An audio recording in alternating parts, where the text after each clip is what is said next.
Olá, bem-vindos ao Memórias da União. Hoje tendo o prazer de receber Carmélio Reinaldo, que foi professor de todos nós que somos da geração do curso de Comunicação Social da UFPB. Eu mesmo entrei no curso em 1980, no segundo semestre de 1980, saí em 84 e Carmélio foi meu professor de radialismo e de diagramação, eu acredito, né? Que era uma das disciplinas. Radiojornalismo, exatamente. E hoje, quando ele chegou aqui na redação, foi só festa, né? Porque todo mundo foi aluno dele e eu era o mais velho. Mas, Carmélio, seja bem-vindo aqui ao Memórias da União. E vou fazer uma pergunta que é básica aqui nessas conversas que eu tenho tido com o pessoal.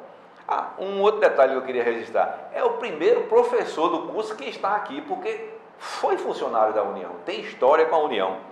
Não me lembro de outro professor do curso de comunicação que tenha tido uma história com a União como você teve, né? Assim, eu desconheço, eu não vou cometer assim... Afirmar peremptoriamente, como se diz. Pode ser que outro colega tenha tido, né? Bom, eu sei que o Wellington Pereira, ele foi colunista do jornal, né? Eu não sei se ele... Mas já como professor. Exatamente. Entendeu? E Delberto também, já como professor, também foi colunista. Mas eu não sei se o Wellington chegou a trabalhar realmente aqui no jornal. Então eu prefiro não... Mas eu nessas pesquisas que eu tenho feito para poder fazer as entrevistas do projeto, eu não encontrei ninguém que tenha feito esse caminho que você fez, que foi ter trabalhado na União e depois ter ido para ensinar no curso de comunicação na UFPB, entendeu? Tem muita gente que colaborou, que foi professor e colaborou. Você citou aí o Hélio, citou o Delberto. A gente sabe de outras pessoas também que uma vez ou outra tinham uma participação, mas assim, você foi colaborador mesmo na União, né? E a pergunta básica funcionário, então, mesmo, colaborador no sentido Exato, funcionário, assim, hoje é o termo, né, que se usa colaborador. Mas a pergunta é exatamente como foi que começou a sua relação com a União, a sua história com a União. Olha, eu fazia o clássico, né, que corresponde hoje ao ensino médio no Liceu Paraibano. Fazia o segundo ano e era colega de Adroaldo Queiroz. É aquela história de que quem fazia o científico ia fazer medicina ou engenharia. E quem fazia o clássico... A área de humanas era o clássico. O clássico, né, perfeito. Justamente. E eu era colega de Flávio Tavares, de Adroaldo Queiroz, né? E Adroaldo era repórter aqui no jornal A União. Ele foi convidado por Noaldo Dantas, que era o secretário de comunicação do governo Hernani Sátro, para assumir um cargo na secretaria. Então ele precisava arranjar alguém para substituí-lo. E ele entrou na sala na hora que eu estava conversando com outros colegas, dizendo que almejava o jornalismo, né? Queria ser jornalista. Aí disse, você quer ser jornalista? Quer ser repórter da União? Tá aí. Aí pronto, foi assim. Aí ele já, como é que se diz, já falou com o Noaldo, aí Noaldo recomendou para Bill Ramos, entendeu? Que era o presidente? Que era o diretor-presidente do jornal, né? O secretário mandou já recomendando que eu ia substituir. E aí no dia 28 de abril de 1971, essa data é marcante para mim, né? Porque comecei a exercer a profissão que eu sonhava, entendeu? Então nesse dia... E antes nenhuma experiência com jornalismo? Foi assim no Não. E foi assim, praticamente ele disse, vá lá, hoje à tarde, não sei o quê, uma coisa assim. Eu sei que eu fui com a farda do liceu. Meu primeiro dia no Jornal União, eu ainda estava com a farda do colégio. Diga aí. Sabe, foi uma coisa assim. Parece que eu tive que sair no meio da manhã, uma coisa assim, para vir falar com o Marconi Cabral, que era o chefe de reportagem. Certo. Aí Marconi me deu uma orientação, né, mostrou o Jornal do Brasil, o estilo, a estrutura da notícia no Jornal do Brasil, que na época estava bem aquela coisa do lead, entendeu? O sublead, o intertítulo. Era a grande referência, né, de jornalismo brasileiro, né, na época. Sem dúvida. Aí ele falou para mim isso, e aí eu fui num sebo, comprei um livro. Não me diga que era o manual do jornalismo de Fraser Bonder, né? Exatamente, introdução ao jornalismo de Fraser Bonder. Olha aí. Exatamente. Aí era devorei o né? livro, e Cabral fazia esse trabalho, né, de orientação. Estávamos começando, eu e Werneck Barreto.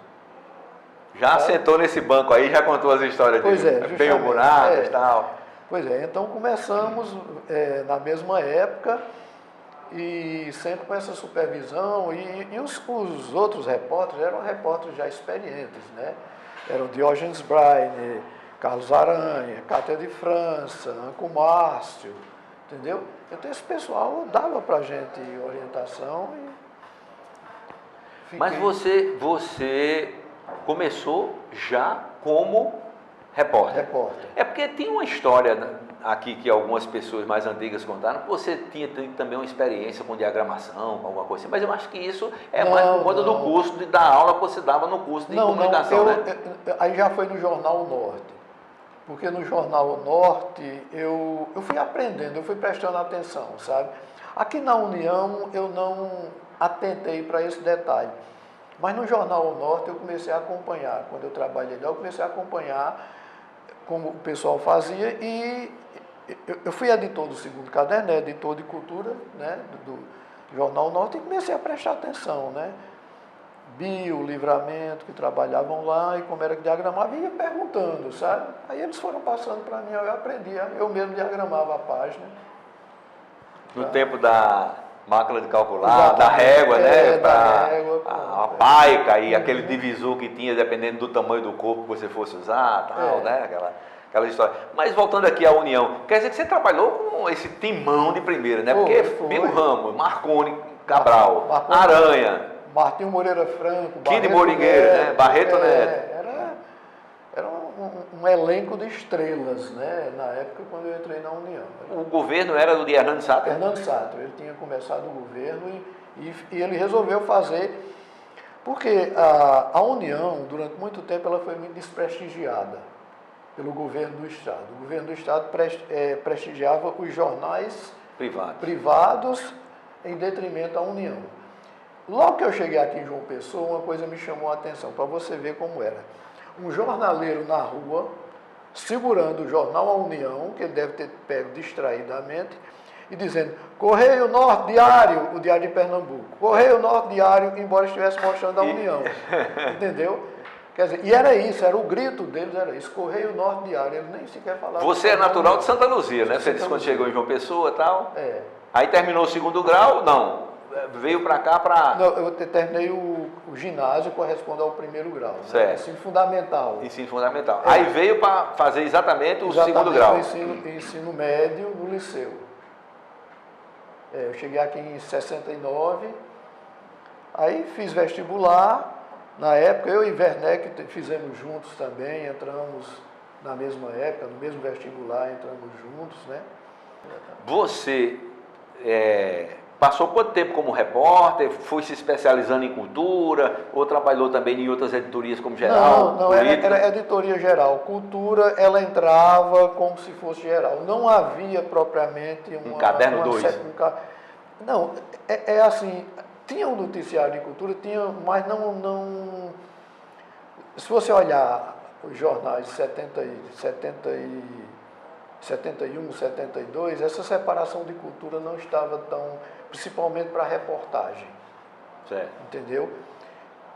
E eu era geral, era repórter de geral. Mas depois você foi galgando o espaço dentro da redação? Redator? Aí eu não fui redator, resolveram criar um departamento de pesquisa, porque uma das coisas que o Jornal do Brasil foi modelo para aqui, para a União, era a pesquisa JB. Então, já na gestão de Barreto, ele resolveu criar também a pesquisa a União. Ou seja, acontecia alguma coisa, um fato importante, digamos agora que está sendo discutido muito essa questão da PL, da fake news. Da fake news, certo. Aí saiu uma matéria mais ou menos mais fundamentada. Aí pedia para o departamento de pesquisa fazer um texto para dar um suporte, um lastro, referências, de referências, aquilo. Aí era o que eu fazia. Tá entendendo? De vez em quando eles pediam... Na Rede Globo a gente chamava de CPDOC. Pronto, era uma coisa assim. Então, eu trabalhava 2 turnos, de manhã e de noite, estudava à tarde, né, na universidade. Então, de manhã eu ficava mais fazendo essa parte de texto, essas coisas. E à noite eu ajudava o pessoal a procurar as fotos, entendeu? E ao mesmo tempo ficava classificando também, porque a gente recebia muitos jornais de fora e revistas, e eu recortava e montava pastas específicas de assuntos. Está entendendo? Quer dizer, para pesquisa a gente tinha coleções de enciclopédias, tinha alguns livros de referência. Dicionário, obviamente, né? Exatamente. E principalmente essas pastas organizando, abordando assuntos que eventualmente fossem necessários para... Às vezes a questão de biografia, né? Morria alguém, aí você já tinha uma pastinha com aquela, né? Exatamente, essa coisa temas assim. como guerras, né? Se tenta fazer ligações e aquela coisa da referência econômica, referência política, né? Hoje em dia no computador você só dá no Google já acha tudo, né? Mas realmente... Naquela época era muito difícil você encontrar algumas coisas assim, digamos, morreu um cientista aí, o cientista não era uma pessoa de muito, que estava sempre na imprensa, né? Aí, quem é? Procura aí alguma coisa, sabe? Aí ia lá, fazia um texto e saía falar, e saía pesquisar a União. Reinaldo, alguma lembrança assim marcante de sua passagem aqui na União, por exemplo, um fato que chamou a atenção, uma cobertura que mobilizou a redação, sei lá, uma abordagem diferenciada que a União fez de determinado assunto? Por exemplo, a gente sabia que naquela época, nos anos 70, o país vivia a ditadura e, por exemplo, a Assembleia Legislativa era um poder, né, que tinha muita influência, porque o governo dependia muito do que se decidia na Assembleia, de como as coisas eram encaminhadas, e muita gente cita ali a Lagoa, o acidente da Lagoa, né? Que lembrança você tem dessa época assim, do jornalismo que era feito na União e que você até hoje guarda na memória? Por exemplo, que a gente até conversou antes aqui, a questão daquela indicação do presidente da República, que a União disse que foi Orlando, quando na verdade foi Ernesto. Os dois eram Geisel, eram irmãos e eram generais, não é isso? E eram chamados ministros. Você estava perguntando, eu estava pensando justamente nesse caso, né? Porque é uma coisa que quando as pessoas falam a barriga da União se referindo a isso, eu corrijo. Porque foram as circunstâncias, e principalmente por causa da censura... Que era muito feroz na época. Que a União errou naquele caso, entendeu? Foi um erro da União, mas foi um erro que praticamente inevitável. Pelo seguinte, a gente recebia diariamente, no turno da manhã e no turno da noite, o cara da censura da Polícia Federal. Ele vinha com uma folha de telex, com uma lista de assuntos que eram proibidos abordar. Isso aqui não, tá o index, né? Exatamente. Ele não deixava cópia, era uma coisa assim muito arrogante, sabe? Porque ele chegava, mostrava, o editor lia, não dava tempo nem anotar, você não tinha como fotografar, naquela época não existia Xerox. Nem scanner. Então você tinha que lembrar. Então você criava uma espécie de paranoia que você devia ver mais coisa do que tinha lá. Você ficava com medo de publicar qualquer coisa que pudesse estar lá, né? Exatamente. Então, e outra coisa, quando ele chegava de manhã, às vezes ele não encontrava o editor. Quem estivesse na redação, quem é que é o responsável aqui, ele mostrava e o cara assinava que tinha visto. Aí ficava responsável. Então esse cara ficava morrendo de medo. E isso era diário, era também? Era diário, 2 vezes por dia. Então, uma que era constante era assim: proibido qualquer especulação sobre a sucessão presidencial. Quem ia suceder o presidente Médici. Né? Que era o segundo general-presidente, né, na ditadura, né? O terceiro. O terceiro? Porque Castelo Branco foi marechal e tal, aí por isso né? Aí, proibido qualquer coisa. Então, a gente recebia isso. Um dia, uma noite, né, porque eu pegava a carona, porque tinha o carro do jornal que trazia o pessoal. Quando o jornal se mudou para aqui, Nós viemos para aqui sem ter telefone, sem ter transporte adequado, né? Então tinha um carro que era colocado só para trazer o pessoal cedo e levar no final do dia. Como o Werneck vinha no Fusca da irmã dele, eu pegava carona com ele. Eu ia para a Praça João Pessoa, ele me pegava, eu vinha com ele e voltava com ele. Certo. Né? Então, a gente vinha e a gente conversava muito sobre música, né? Os gostos musicais muito parecidos, a gente vinha batendo papo e o rádio lá na Voz do Brasil. Aí falou, não sei o que, a indicação do presidente da República, do presidente, não sei o que. Aí, quando a gente resolveu prestar atenção, quando a gente ouviu aquele detalhe, eles não falaram mais quem era que ia ser o presidente. Né? Entendi. Mas só falando que era um Geisel, né? Não falaram nem quem era Geisel, né? Falaram só da indicação que tinha saído, não sei o que e tal, aí mudou para o legislativo, aquela coisa. Pronto. Então, quando nós chegamos, avisamos, a Aranha estava substituindo Marconi Cabral, porque Marconi Cabral estava com a mulher na maternidade para ter o primeiro filho ou filha, não me lembro bem. Né? Que não tinha nem telefone, né? Como não tinha telefone. Aí a gente avisou para a Aranha, olha, saiu. Aí ficou aquela agonia, como é que faz, não sei o quê, cadê o carro para ir perguntar? Mas perguntar onde? Vai na Rádio Tabajara ver se o pessoal gravou, não gravou, tá entendendo? Toda aquela insegurança. Aí chegou o cara da censura.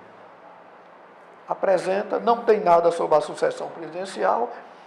Aí Marconi Cabral, nesse intervalo, já tinha chegado também, sem saber de nada, porque tinha vindo direto da maternidade. Aí Marconi Cabral pergunta para o cara da censura, quem foi escolhido para ser o presidente? Aí o cara disse, o ministro Geisel. Agora você veja só, o governo, na época da ditadura, havia dois ministros poderosos. Era o ministro que cuidava da economia, ministro e o do Exército, né? Da Fazenda, né? E o ministro do Exército. Quem era o ministro do Exército? Orlando Geisel. Ernesto Geisel era, digamos assim, ex-ministro do Superior Tribunal Militar. Acho que era presidente da Petrobras, né? Era presidente da Petrobras. Ninguém chamava Ernesto Geisel de ministro. Chamava de general Ernesto Geisel, entendeu? Então, para a gente, qual é a lógica? Então, fui lá no arquivo, peguei uma pasta de fotos do ministro Orlando Geisel, entreguei para Marconi, entendeu? Prepararam a matéria lá e pronto, publicamos. Aí no outro dia foi aquele escândalo, aquela coisa, mas ninguém levou em conta. Porque aí muita gente debochou, inclusive, da equipe da União. Porque... Sabe? Né? Pois é. Mas a única pessoa que foi honesta, que fez uma crítica honesta, foi Oduvaldo Batista, no jornal O Momento, se não me engano. Oduvaldo botou até assim. Também botaram os meninos lá em Abreu e Lima, sem telefone, sem transporte, sem nada. Quer dizer, porque aqui na época era... Hoje ainda é, né, Cabeto? Exatamente. Aqui na época era mais perto de Abreu e Lima do que... Essa história que você contou de que havia um transporte que trazia o pessoal para cá e depois ia levar no final do expediente, ainda hoje é realidade. Sim, mas o transporte vinha e não ficava. Só tinha uma picape... que tinha uma picape Willys que tinha sido da emergência, da seca, que vivia no prego, que era usada para transportar os jornais. Para entrega, distribuição, aquela logística de circulação, né? E ela também, ninguém estava conseguindo localizar o motorista, está entendendo? Não tinha celular, não tinha rádio, não tinha nada. Quando o cara chegou para a gente e disse, é o ministro Geisel, pronto, então tá tranquilo, ninguém ia mais atrás. Agora você veja como são as coisas. Né? Agora, só mais uma coisa também. E quem debochou também do jornal União foi a Veja. Agora a Veja sabia... E nós recebemos um repórter da Veja que veio fazer uma pesquisa no arquivo da gente sobre a época que Ernesto Geisel era interventor aqui na Paraíba. O tenente Geisel... Lá pelos anos 20, 30, né? Depois da Revolução de 30, né? Pois bem, o tenente Ernesto Geisel foi interventor na Paraíba. E o cara veio pesquisar aqui e ele não falou nada para a gente. Entendeu? Quer dizer, a Veja sabia, a Veja usou o jornal, inclusive botou lá uma foto da nossa primeira página com o erro e uma foto noticiando a chegada de Ernesto Geisel como interventor na Paraíba, entendeu? As duas assim, e uma matéria debochando do jornal A União. Agora você veja... Foi muito incômodo isso, muito revoltante, sabe? Porque os colegas não tiveram a sensibilidade, então eu não aceito assim que chamem de barriga, tá entendendo? Inclusive, Reinaldo, a União fez uma edição extraordinária, né, no mesmo dia e foi corrigindo o erro. Mas olha só... Mas com isso aí, o secretário... Noaldo caiu, Bill caiu, Crispim caiu, né? Não era Bill mais, não. Era Crispim. Era Crispim já. Crispim, Marconi. Crispim e Marconi, Mas foi uma coisa assim que, por exemplo, Noaldo foi para Alagoas, né, para o mesmo cargo no governo de Alagoas, e Marconi Cabral e Crispim foram para assessoria na Secretaria de Comunicação, né? Eu não lembro bem quem foi nomeado secretário, mas aí eles foram... Não foi o Otinaldo, não? O Otinaldo Lourenço? Eu acho que foi o Otinaldo. Não lembro. Não. Mas repare, você veja, olha, como o tempo, ele distorce até os fatos, né? Porque Gilvane Brito, que trabalhava na União nessa época, disse que aqui, nessa cadeira que você está, que Marconi Cabral, havia aquela indecisão se seria Ernesto ou Orlando. Marconi Cabral preparou 2 textos. Um dizendo que era Orlando, outro dizendo que era Ernesto. E alguém o viu e disse: é Orlando.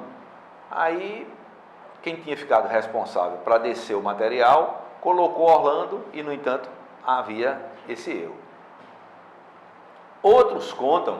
Esse detalhe aí de 2 matérias eu não sabia. Pois é. Aí outros contam, Reinaldo, que... Sim, só porque um detalhe assim, aí quando eu entreguei, já estava no final do meu expediente, né? A Werneck já estava indo embora e eu pegava a carona com ele. Aí o meu último ato foi entregar a pasta com as fotos de Orlando na mesa de Marconi. Entendeu? Uhum. Aí peguei o carro e fui embora. No outro dia de manhã, quando cheguei aqui, estava a revolução. A revolta, né, do pessoal. Outra versão que contam... Marconi, inclusive, chorou, sabe? Não é para menos, né? Mas foi uma situação... E ele era um cara assim, que ele tinha muito orgulho do cuidado que ele tinha de apurar, sabe? Era uma pessoa muito dedicada mesmo a essa coisa de apuração, de fazer a boa matéria e tal. Era um cara vibrador, ele não aceitava mais ou menos não, entendeu? Ele queria tudo. A primeira página ele enrolava o cabelo assim, sabe? Suava muito, Suava muito também, exatamente. Aí olha só, a outra versão, dizem que um funcionário vinha para a União e ouviu na Voz do Brasil que o escolhido tinha sido Ernesto. Mas disse aqui e ignoraram. E não pode ser Ernesto, é Orlando, e foi. Para você ver como as coisas, né? E você agora está dando todo esse depoimento. Tinha outros colegas que vinham de carro e devem ter ouvido também, né? Aí esse detalhe eu não sei. Porque minha sala era separada da sala da editoria, entendeu? Certo. Então eu ficava, né? Aí vi o pessoal preocupado, entendeu? Quando avisei para eles, quando cheguei com o Werneck, avisei para eles que tinha saído e tal. Então não acompanhei todas as tratativas, né? Mas você veja, né? A União nessa época já estava aqui no distrito, né? Já. E você vê, e a União vinha sofrendo todo aquele processo de transferência para cá, porque Hernani Sátrio tinha colocado na cabeça de construir um prédio para a Assembleia para fazer... no lugar do prédio da União. Do prédio da União, que era para fazer a Praça dos Três Poderes e os Três Poderes estarem lá, né? Que é o Judiciário, o Palácio da Justiça, o Palácio da Redenção e aquele palácio lá, onde fica a Assembleia. E você veja. Mas aí, eu estou raciocinando aqui que você começou lá, né? Foi, comecei no prédio antigo. Tinha aquela águia bonita em cima, né? Que dizem que hoje está na... Não, aquela cúpula não existia mais, não. Existia não, né? Não, aquela cúpula, ela foi retirada antes. Eu não sei em que época, mas ela já não existia, sabe? O resto do prédio estava intacto, entendeu? Certo. Mas aquela área tinha sido... O Wellington Farias, né, o nosso repórter, ele disse aqui na entrevista para o Memórias da União que aquela cúpula foi levada para a fazenda de uma granja de Dom Hernando, no Rio de Janeiro, coisa desse tipo. Mas voltando aqui a esse episódio, eu imagino como ficou a relação da União, da redação com a censura nos dias depois, né? Porque se tinha cometido um erro, né? Porque não deixou de ser um erro com essa gravidade, aí eu acho que foi que a censura ficou em cima mesmo, né? Foi. Deve ter apertado bem. Até que o cara da censura era uma pessoa simpática, mas na função dele, entendeu? E ele não tinha muita paciência, por exemplo, que o pessoal... No máximo você tinha a oportunidade de ler aquela lista de assuntos. Era para não deixar um documento escrito, né? Alguma coisa, né? Mas não ficava, nem sequer ficava com o pessoal aqui. Era só dito assim, pronto. Quer dizer, você lia, assinava, ciente, né? E pronto. Quanto tempo você ficou na União? Eu fiquei de 71 a 73. Foi quando você passou no curso de comunicação? Ou você já estava concomitantemente fazendo no curso de letras? Assessoria de comunicação da Secretaria de Trabalho e Comunicação, Secretaria de Transportes, Comunicação e Obras. Que era um órgão do governo do Estado? Era do governo do Estado. Que o secretário era Ronaldo Tavares. Aí eu fui ser assessor de imprensa dele. Fiquei lá até na secretaria, aí depois dele foi José Carlos Dias de Freitas. Dias de Freitas. Fiquei lá até quando eu passei no concurso. Aí depois eu fui trabalhar também no Jornal O Norte. Trabalhei também na Rádio Tabajara. E aí passei no concurso para... desculpe. Aí eu pedi demissão do governo do Estado, porque aí eu entrei na universidade, para assessoria da UFPB. A assessoria de comunicação? Assessoria de comunicação. Trabalhei com o Rubens Nóbrega lá. Então quer dizer que antes de você ir para a cátedra mesmo, para ensinar no curso de comunicação, você trabalhou na assessoria? Fui funcionário da universidade. Rapaz. Como assessor. E você entrou no curso de comunicação quando? Como foi a história de chegar no curso de comunicação? Foi em outubro de 79. Em 79, início de 79, eu me formei em letras. Já estava no jornalismo desde 71 e foi aberto concurso, né, para professor. Eu me candidatei para rádio jornalismo e jornalismo impresso. Em jornalismo impresso eu concorri com o Jório Machado, em rádio jornalismo concorri com o Otinaldo Lourenço. Que acabaram sendo professores da universidade. Também, né? Justamente, eram 2 vagas retidas, né? Fiquei em segundo lugar na seleção com o Jório e fiquei empate com o Otinaldo. No critério de desempate, experiência docente, eu não tinha nenhuma, ele tinha, fiquei em segundo. Só que eles não queriam assumir vaga retida, dedicação exclusiva, né? Então, pediram para ficar só como T20. T20, que é a metade da carga horária. Aí apareceu outra vaga. Eu era o segundo colocado nas 2 vagas, né? Mas resolveram botar um que tinha ficado em terceiro lugar, que era sobrinho de um camarada que era, digamos assim, o papa da comunicação aqui no Nordeste, entendeu?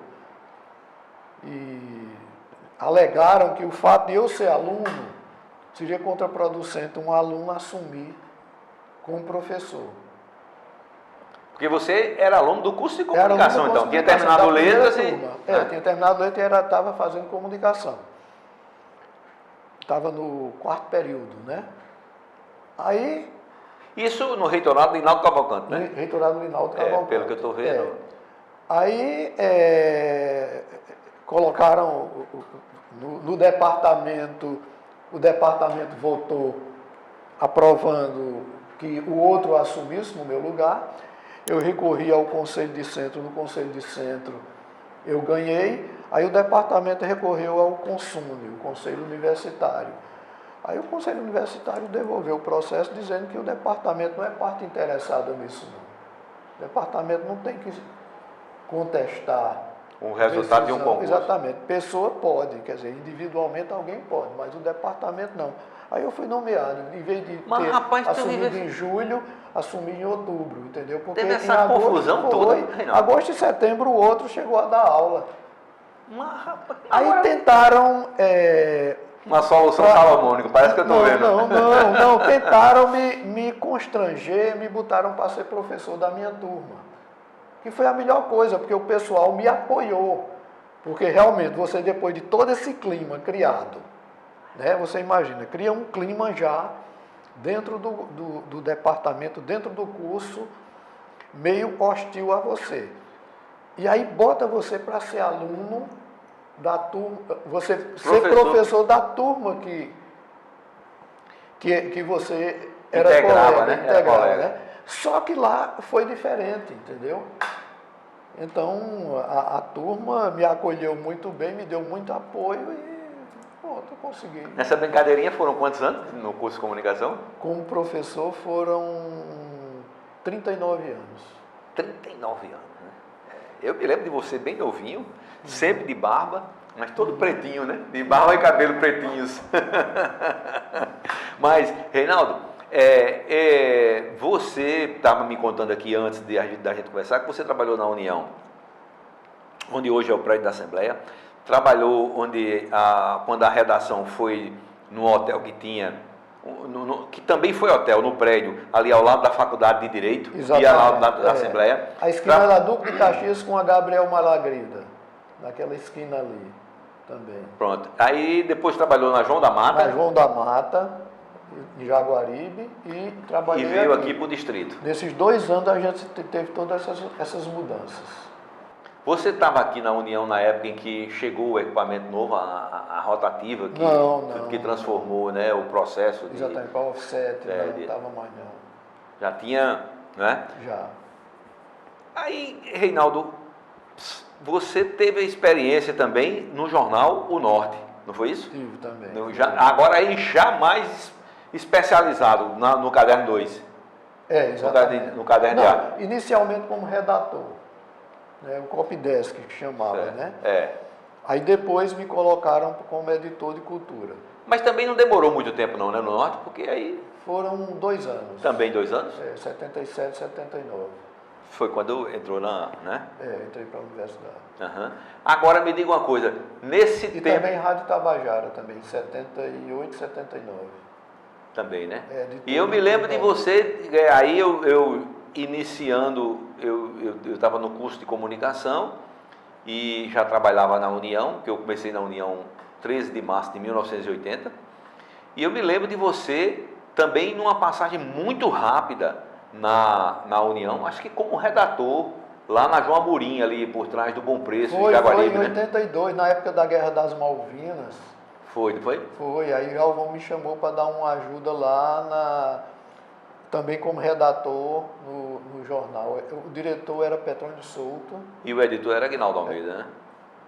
Não era Galvão. Não, acho que Galvão era o secretário de redação. Era Galvão, era o secretário de Aguinaldo, e tem razão. Era.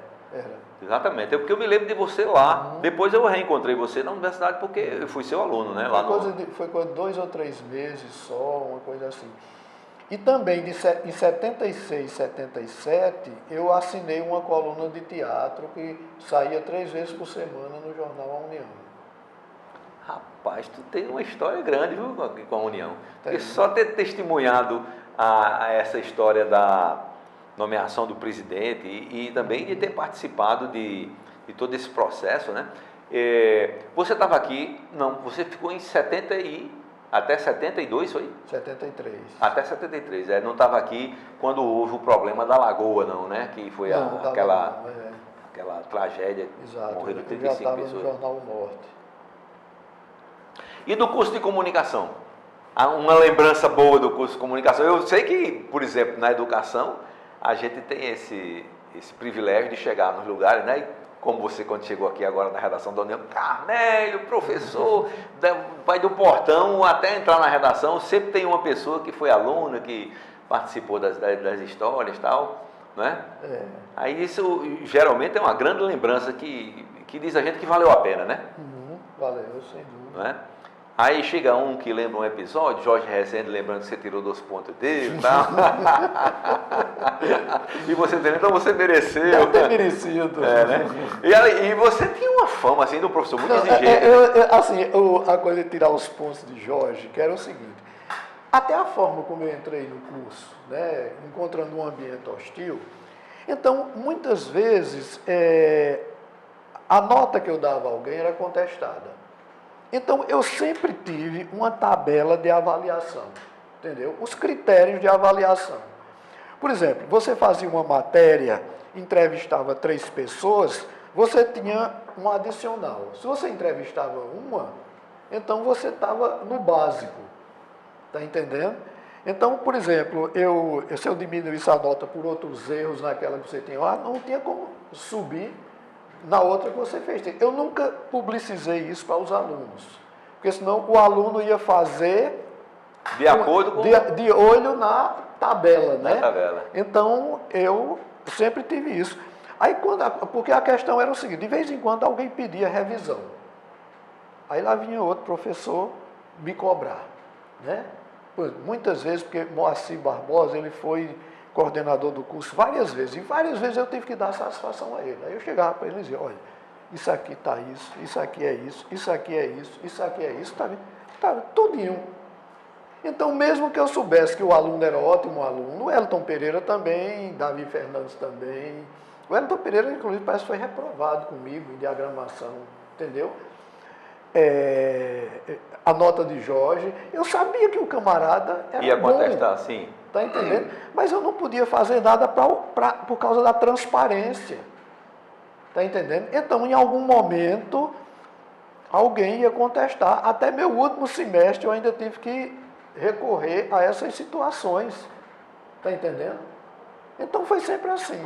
Eu me lembro que... Quer dizer, aí quando eu digo mereceu, porque naquela matéria não dava para fazer diferente. Entendeu? Eu me lembro uma vez, Carmélio, eu era aluno lá da diagramação e eu fiz uma capa de jornal, né, uma diagramação de uma capa, usei uns quadrinhos, umas coisas e fiz umas letras diferentes, um negócio, e você gostou muito.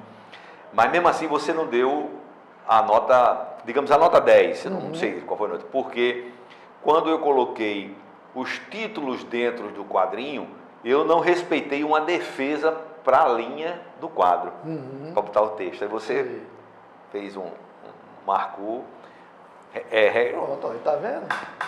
Recomendou que eu procurasse manter a criatividade, como tinha mantido naquela página, tinha sido muito criativa, muito bacana, mas que tinha que observar, porque a letra ia ficar pegada no friso, não podia, né? Então você tinha que observar. Eu me lembro disso até hoje, nunca me esqueci dessa sua observação. Eu não enveredei muito pela diagramação, não, porque consegui ocupar outros cargos em redações de jornal aqui e tal, mas você sabe que quando você está na editoria ou numa direção de redação, alguma coisa, você tem que ter a noção até para cobrar do diagramador, né? Exato, O projeto gráfico você vai ser vai assinar aquilo, não rapaz, não, bota um friso aqui, bota uma tira, bota, né, um degradê, uma retícula, aquelas coisas todas que a gente aprendia lá no curso. Agora,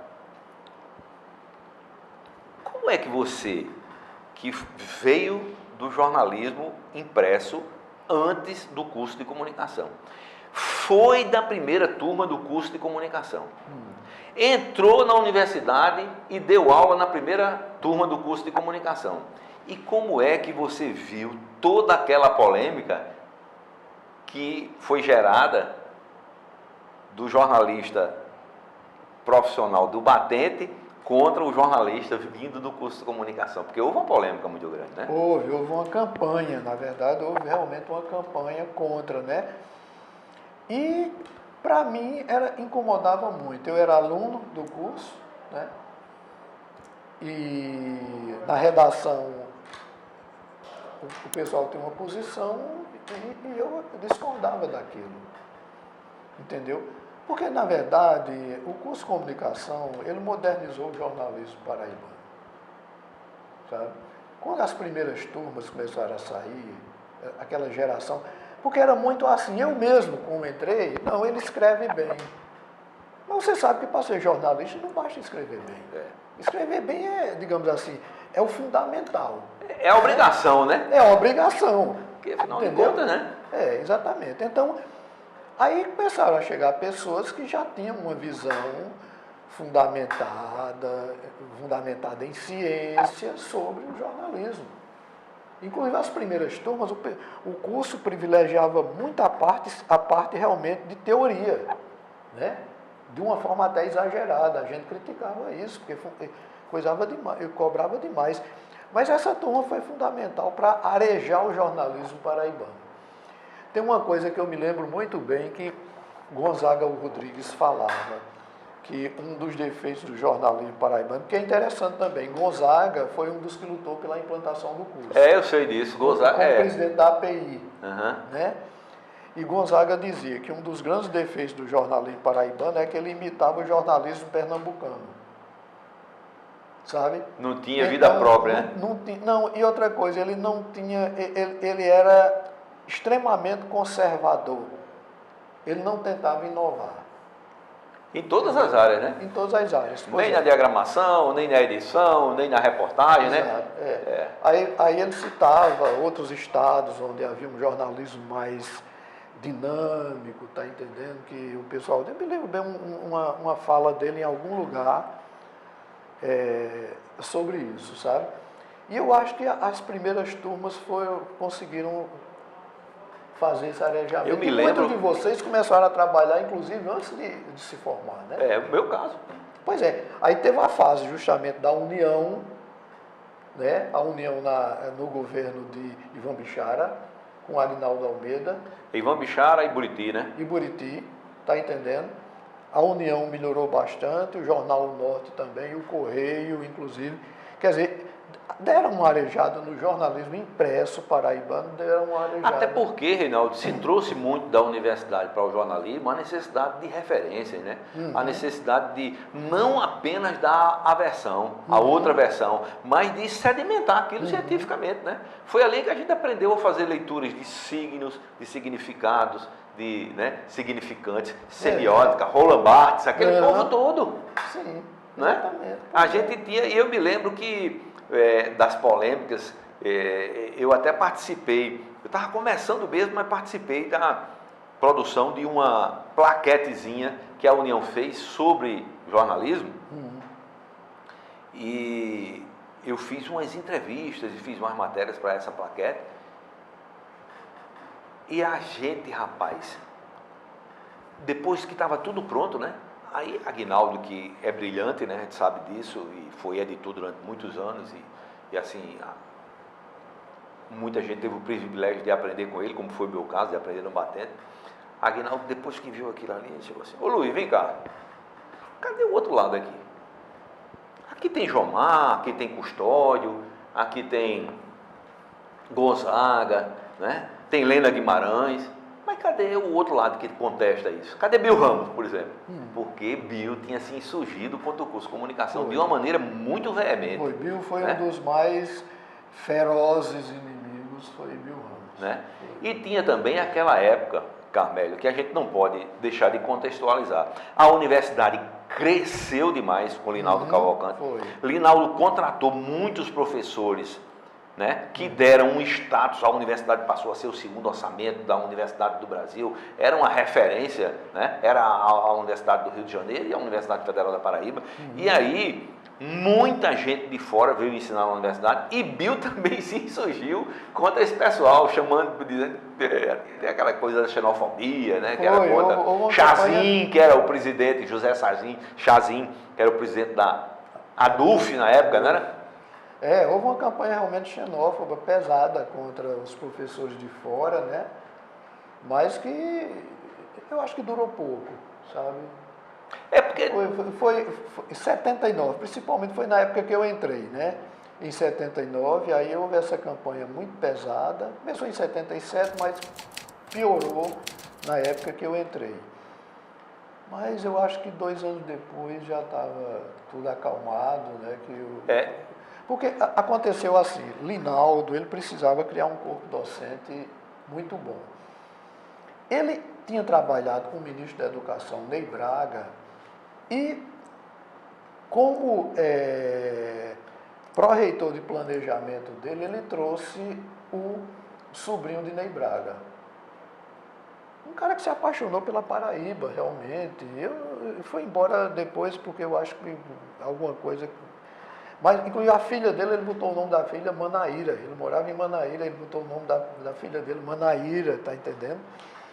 Bom, então, ele conseguia tudo. E ele conseguiu uma coisa na época da ditadura, contratar professores que tinham sido expulsos, caçados em outras universidades.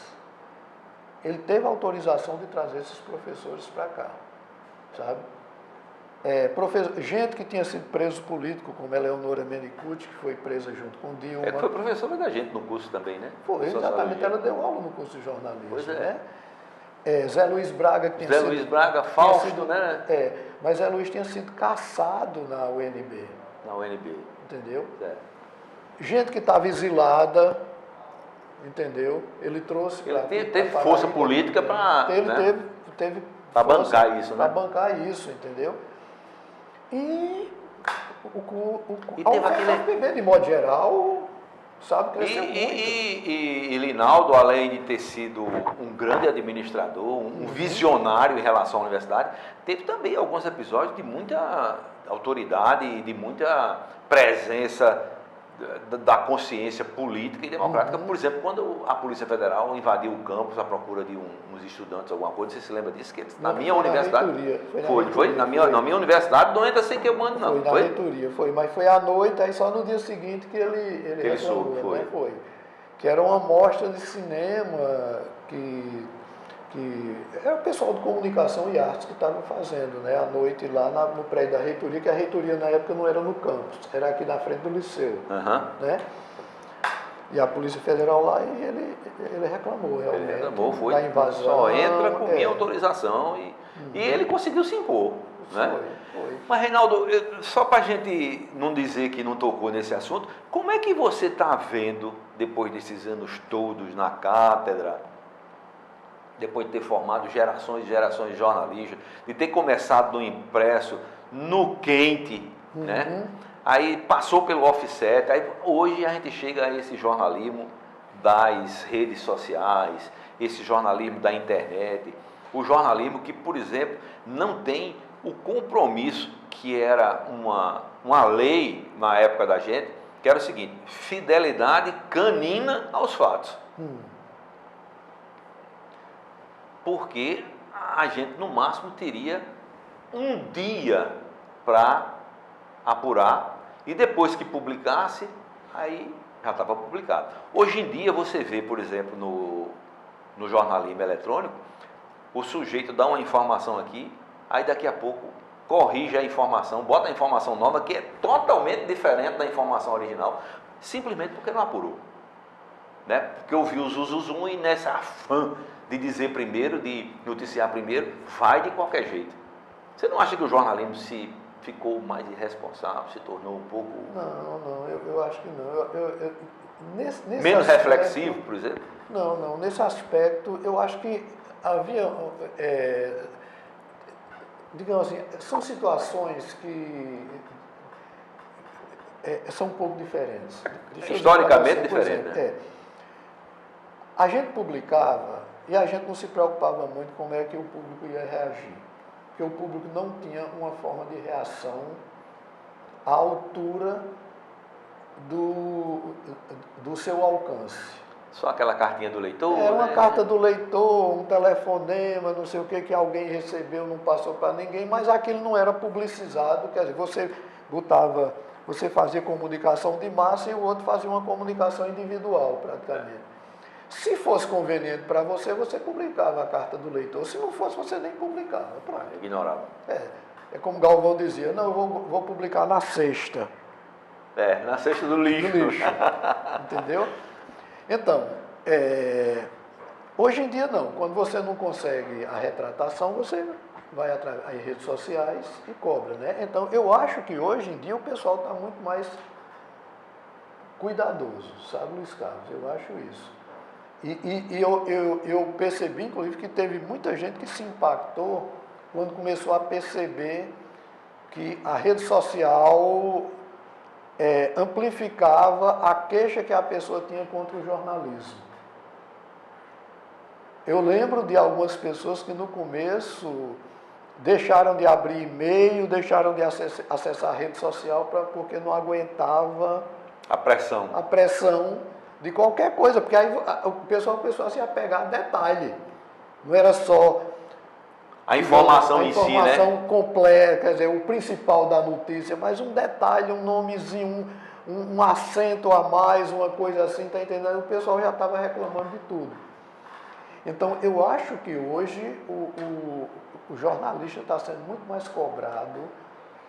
Agora, isso eu estou dizendo minha visão de fora, né? Eu não estou dentro da redação, eu não estou participando disso, mas a minha visão de fora é essa. Eu acho que o jornalista hoje está sendo muito mais cobrado do que antes. Mas você não vê também... Ele está sendo muito mais cauteloso. Mas sabe? você não vê também uma certa precipitação, não? Por exemplo, principalmente na informação eletrônica, com essa história de que dá uma informação que não é verdadeira agora, 5 minutos depois o cara desdiz o que disse, mais na frente desdiz tudo novamente.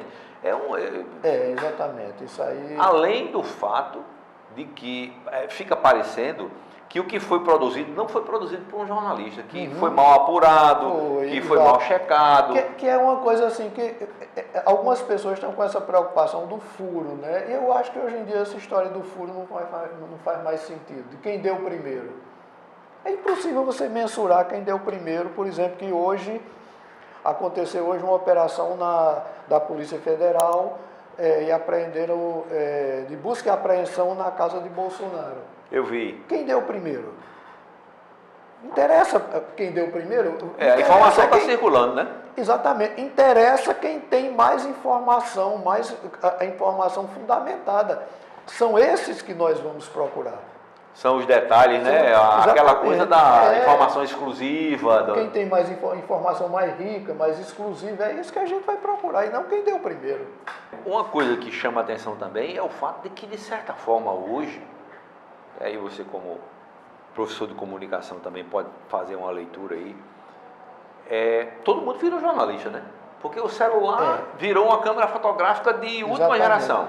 E o cara bota na sua rede social, no seu blog, na sua conta no Instagram, no Facebook, e dá a informação.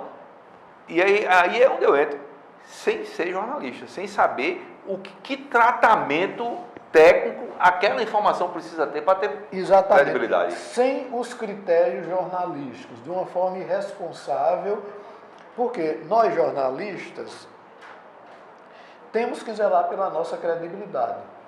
Né? É a única riqueza que se tem, né? Exatamente. É o único patrimônio que um jornalista tem, a sua credibilidade. Porque quando ele perde, nunca mais ele recupera. Tem, inclusive, aquele ditado que diz, né? Que nada é mais efêmero do que a glória do jornalista, né? Porque... Pois é. Justamente isso. Um errozinho, pronto. Pronto, acabou a vida dele, né? Então, e esse pessoal não faz de uma forma irresponsável, inventa coisas assim, sabe, que não tem menor fundamento, entendeu?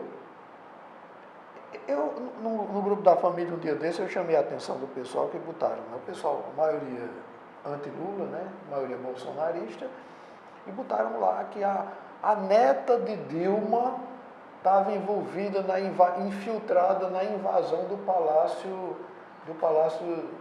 da Alvorada. Do Alvorada. Do Palácio do Planalto. E botaram umas fotos lá de uma pessoa muito parecida ao lado de Dilma, né, jovem, e aí eu disse para o pessoal, Dilma não tem neta, tem neto. Vocês não percebem que quem inventa isso, bota isso para debochar de vocês, para mostrar que vocês são completamente desinformados, que vocês acreditam em qualquer coisa que se coloque por aí, vocês não têm um senso crítico de perceber isso. Dilma tem um neto, que aquelas fotos, aquela filmagem dela correndo atrás do menino, durante uma solenidade, uma coisa assim lá do palácio. Vocês não percebem isso? Outra coisa que inventaram, pouco antes do dia 8 de janeiro, né, que aí dizia que o Serviço Secreto de Israel, junto com o Hezbollah, que não sei o que, estavam juntos para uma ação aqui no Brasil, entendeu? Aí eu disse, gente, o Mossad com o Hezbollah, é mais fácil Bolsonaro se juntar com Lula do que Hezbollah e Mossad. Diga aí. Vocês não, quer dizer, as pessoas colocam isso, vocês acreditam, as pessoas ficam rindo de vocês. Que a gente chega, nesse caso, a partir dessa análise que você fez aí, nas fake news, né, Reinaldo? Exatamente. Que a fake news é o quê? É uma notícia falsa que você tende a acreditar. Né? E que não é novidade, né? Nas guerras utilizaram, né? Como, exatamente. Você tende a acreditar porque aquilo de certa forma lhe traz um alívio, lhe traz uma satisfação, alguma coisa assim, mas que não tem nada a ver com vai ao encontro do que você acredita, né? Você exatamente. se apaixona, como por exemplo a gente vê aí muita gente se apaixonar por um personagem político. As últimas eleições no Brasil deixaram isso muito claro, né? E você quer acreditar naquele cara e por conta disso passa por cima até do óbvio. Como você disse, olha, Dilma não tem neta. Como é que vocês vão acreditar numa bobagem dessa? Pois é. E é isso que eu digo a você, que até... Uma história que uma vez Anco Márcio inventou no tempo da União, a gente trabalhando aqui dentro da União, e tinha um funcionário que era metido a conquistador, uma coisa assim. Aí Anco Márcio chegou para ele e disse, olha, a Aranha e os irmãos dele se juntaram, vão dar uma surra em você, porque você deu em cima da irmã dele. A Aranha não tem irmã. Não tem irmã. E o cara ficou super preocupado. Diga aí. E você veja, né, Reinaldo, que há algum tempo, Umberto Eco, que era um filósofo italiano, né, teórico também, e que tinha muita coisa com comunicação, disse, né, que a internet deu vazão à voz de 1 milhão de imbecis, né? Ele fez essa expressão exatamente porque se acredita na primeira versão, porque não se apura, não se checa a informação. E essas coisas, checar, apurar, depurar, ouvir o outro lado, isso tudo é princípio do jornalismo que não se pode abrir mão. E hierarquizar a informação de forma que ela fique bem entendida por quem vai receber, né? Isso é coisa de jornalista. E não jogar coisa de qualquer jeito, né? Quer dizer, é algo que as pessoas têm que pensar nisso, né? Quer dizer, acredite no jornalista, acredite no jornalismo. Não vá por qualquer informação que passem para você. Luiz Carlos, essa coisa da credibilidade, eu me preocupo tanto. Às vezes eu recebo um negócio assim, uma mensagem assim, olha, fulano, essa pessoa está desaparecida desde tanto, não sei o que. Aí eu repasse para o maior número de pessoas que você É verdade, puder. é comum, né? Eu já não repasso. Quando vem com essa recomendação, eu já não repasso.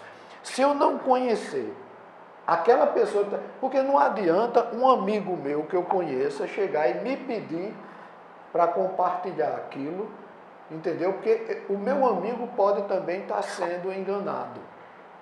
Está entendendo? Então eu sinto muito, às vezes a coisa era verdadeira, mas muitas vezes era falsa. E a gente às vezes não tem como você mensurar pode ser isso. usado, por exemplo, digamos, já aconteceu, né? A pessoa tem raiva de alguém e inventa que aquela pessoa fez alguma coisa, que é um vigarista, não sei o quê. Ou então só para dar visibilidade à pessoa, inventa que a pessoa está desaparecida. Depois não é. Então, até isso eu me preocupo, sabe? Porque eu me preocupo com isso. Quer dizer, quando eu passar, as pessoas, meus destinatários, quando eu passo algo... Tem que acreditar que aquilo é real, né? Porque eu tenho que estar seguro que foi Carmelo e Reinaldo que passou. Exatamente. Né? E quando eu erro, imediatamente eu peço desculpas a todo mundo, esclareço todo, né? E chamo a atenção de quem me repassou. Reinaldo, para a gente terminar essa conversa, que foi muito agradável, muito boa, além do fato de reencontrar um amigo, um ex-professor, né?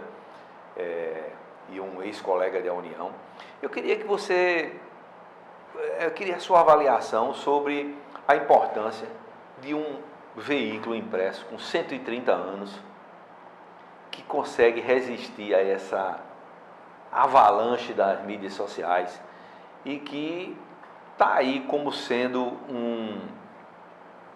um bastião da defesa do jornalismo, como é o caso da União. Como é que você avalia isso? É o último jornal impresso da Paraíba. Da Paraíba. Né? Você vê, era o mais antigo e é o último em circulação. O último, né? Em circulação. Pois é, eu acho uma situação difícil, até eu fico pensando assim, quem é que vai ter essa, porque em algum momento ele vai ter que fechar, né? Os outros estão fechando também, os jornais impressos normalmente eles estão sendo mais vendidos até hoje em dia por causa da opinião do que propriamente da notícia, né? A notícia em si, se você for pegar um jornal pela notícia em si, você... O factual, como a gente chamava, né? Não tem nem sentido porque a internet já deu, né? Você já soube tudo, né? Mas a opinião, a análise, essa coisa ainda é o que... Sustenta, né? Sustenta. Agora, tem uma coisa que eu sinto falta. Quer dizer, é uma situação assim, eu pego mesmo um jornal e vou ler e... Quer dizer, não tenho mais a satisfação final de ter me informado através daquele jornal. Está entendendo? Mas o que eu sinto falta é o seguinte, é que eu encontrava tudo no jornal. Você vai nos portais você pega aquelas coisas específicas. Está entendendo? Por exemplo, no caso do confisco da poupança do governo Collor. Eu tomo muito isso como... Eu praticamente adivinhei que ia acontecer. Não tinha nenhuma notícia dizendo que ia acontecer, mas de certa forma eu adivinhei que alguma coisa estava sendo preparada. Por quê? Tinha a página de economia, eu lia. Outra coisa também que eu me preparei, lembra o apagão no governo de Fernando Henrique, que aí se você consumisse acima de tanto, entendeu? Aí eu percebi que estava sendo gestado alguma coisa que ia mandar você reduzir o consumo de luz. Aí eu comecei a consumir mais luz lá em casa, justamente para poder ter uma folga. Está entendendo? Era porque eu lia os jornais impressos, não sei o quê, e lia tudo. E se informava, conseguia, né? Não ficava só na cultura, que é o que me interessa mais, nem na política, né? Eu ia em economia, não sei o que e tal, e começava a perceber isso. E hoje em dia a gente nos portais, a gente não consegue, tá entendendo? Porque você termina ficando só na capa. E também é o seguinte, muitas vezes, Reinaldo... Aquela satisfação de sentar, olhar o jornal... todinho, né? Folhear o jornal de cabo a rabo, né? Só pular, digamos, os classificados. Porque a gente só lia quando tinha interesse de comprar uma casa, alguma coisa assim. Mas o que eu digo Reinaldo, olha só, e eu não sei se você concorda comigo, mas eu acho que a informação da internet, que dispõe de todo o espaço, vamos dizer, é superficial. Às vezes a superficialidade de certa forma, ela é culpa nossa, sabe? Que a gente não tem paciência de ler. Como a gente lia, por exemplo, uma reportagem de 4, 5 laudas, a gente lia no jornal. Exatamente. Entendeu? A gente começa a rolar a tela, aí, não, isso aqui eu vejo depois. Porque as provocações para você não se concentrar são tão grandes, tá entendendo? Que é como diferente, por exemplo, eu acho, de você ler um e-book e você ler o livro, né? Porque o livro você está concentrado nele. No e-book você está com um equipamento ali que em qualquer momento você passa o dedo ali, você já mudou de página, já saiu outra coisa, já foi para uma nota, né? Sem querer então, mesmo, né? Então eu... Mas você ainda acredita que o impresso tem uma contribuição a dar para a cultura, para o patrimônio cultural? Eu acho que ele tem data, ele não vai sobreviver muito mais não, sabe? Agora eu também não sei o que é que vem por aí, porque é algo também, Luiz Carlos, que eu tenho me preocupado muito, do ano passado para cá eu comecei a perceber isso. Eu tinha perdido o meu direito de ler ouvir e ver o que eu queria, de escolher. Porque eu acordava de manhã, já tinha, olha, lê esse texto aí, vê esse vídeo aí, ouça essa música aí, tá entendendo? Então, hoje, normalmente, assim, as primeiras horas do dia, a não ser que eu esteja esperando alguma mensagem, alguma coisa assim, tá entendendo? Mas aí eu não vou realmente, aí eu pego minhas coisas de ler, entendeu? Ligo a televisão para ver noticiário, essas coisas, tá entendendo? Depois é que eu vou ver a repercussão do noticiário nas redes sociais. E eu acho interessante, sabe? Reinaldo, eu que... fujo disso porque eu estava sendo tutelado. Tutelado. Olha só, eu, ultimamente, eu tenho direcionado muito a minha leitura não jornalística a alguns personagens da história do Brasil e alguns personagens da história mundial. Eu conversei com Fernando Melo, jornalista, e a gente trocando umas ideias. Fernando Melo é uma pessoa muito inteligente, e Fernando Melo me falou que estava apaixonado por Darcy Ribeiro. Aí eu fui ler as Confissões de Darcy Ribeiro, né, que é a autobiografia dele, e quando eu fui pesquisar, eu vi as Confissões de Santo Agostinho, que eu tinha lido há muito tempo. Aí voltei para lá. Aí, de repente, eu me peguei pensando, disse, rapaz, eu estou lendo na contramão do que o mundo está recomendando aí. Eu estou indo buscar uma base filosófica num cara que foi fundamental para o pensamento e para a doutrina da Igreja Católica. Está aqui as confissões dele. Depois vou para um cara que foi preocupado com o Brasil, né? E que já me mostrou dois outros personagens que eu preciso aprofundar a pesquisa, que são Anísio Teixeira como educador e Cândido Rondon, o marechal indigenista. E você vê, e eu de repente falo, eu não estou lendo nada do que está acontecendo hoje, ou de quem está na mídia ou no marketing, né? Como você disse aí, porque se você parece que perde o direito de escolha realmente, né? É totalmente tutelado. Não, mas eu não digo nem esse direito de escolha induzido pelo marketing, mas pelos amigos. Entendeu? Entendi. Os amigos, vê esse vídeo aí, vê esse texto aí que eu publiquei no jornal, vê não sei o que e tal. Aí se eu ficar preso a isso, tá entendendo? Aí eu perco o livre-arbítrio do que ler, de fazer essa trajetória que você faz. Tá entendendo? É isso que eu estava percebendo, então eu não estava mais... Vai na onda. Exatamente, ficava o dia todo vendo as coisas que as pessoas me mandavam, né? Até assim, depois diga aí o que é que você achou, tá entendendo? Aí você tem que ler e ainda tem que fazer uma avaliação crítica. Gente, isso é cruel. É verdade. Mas, Reinaldo, muito obrigado pela sua participação conosco aqui no Memórias da União. Se você quiser acrescentar alguma coisa aí que a gente passou batido, ou não abordou, alguma parte dessa sua história bonita com a União. Tudo.